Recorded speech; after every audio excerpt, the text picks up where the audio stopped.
We're working to get true and full fair market assessments using the courts and legislative process. We're in the calling for a mandatory spot checks and assessed values by licensed independent appraisers. I want to kick myself because I meant to make this comment earlier. The assessing department does not use the income approach in its models. No income approach? We just heard a 20-minute presentation on the income approach that the assessing department doesn't even use. Unrealistic rents? And their low was $2,700? Yes, They're low. correct. That was what was reported to me. And we verified that because I find that very hard to believe. I did not call the person back, but that was the income statement that I sent out in the spring, and that's what they returned to me. I just do not believe there is an apartment in this town that's renting for anywhere near that kind of money. The assessor can't make a correction? He's asking for a number, and we don't, in our models, have a way to put in a number. What if there's no income? Well, the trouble with it is to market these properties for sale, hotels, apartments, it's based on income. Right. Which isn't there. No. So do I believe somebody's going to come in and pay $7.89 million for Century Apartments? No. No. Or even close to that. Right.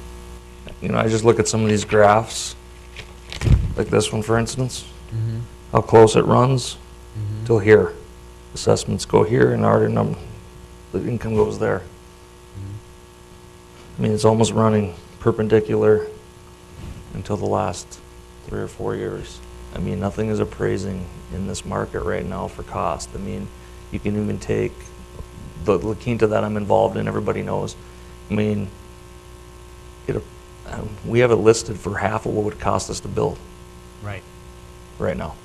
And Exactly. I think that we agree that almost $8 million may not be fair in today's market. Right. And you just think of things holistically of where our market is. You can tell just at glancing that these numbers are off, Yes. that they don't make sense. I'm not disagreeing that apartments aren't still overvalued. We show that with the 2 recent sales, but we're now less than 10%, where we were much higher than that. We were 60% overvalued on some of those sales. 10%? Are you kidding me? Joe, you really Well- can just look at it logistically and go, there's no way that somebody's going to come in and write out a check for $7-some million for Century Apartments. There is that common sense factor, if you will, with Century Apartments. But then what do you do with the other large complexes, Sierra Ridge and all of those? They will all be back. And they won't, they'll be asking for the same thing. And But in the end, isn't the point to be close to what it's worth? Not what,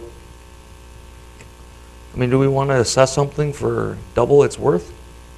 I mean, is that our goal? Because it doesn't make any sense to me. So you can't keep assessing and using 2015 at peak values for your value going forward. That's unrealistic.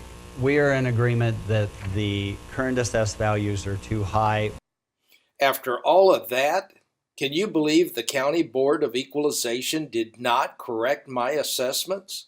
Because they were afraid somebody else might want their assessments corrected too.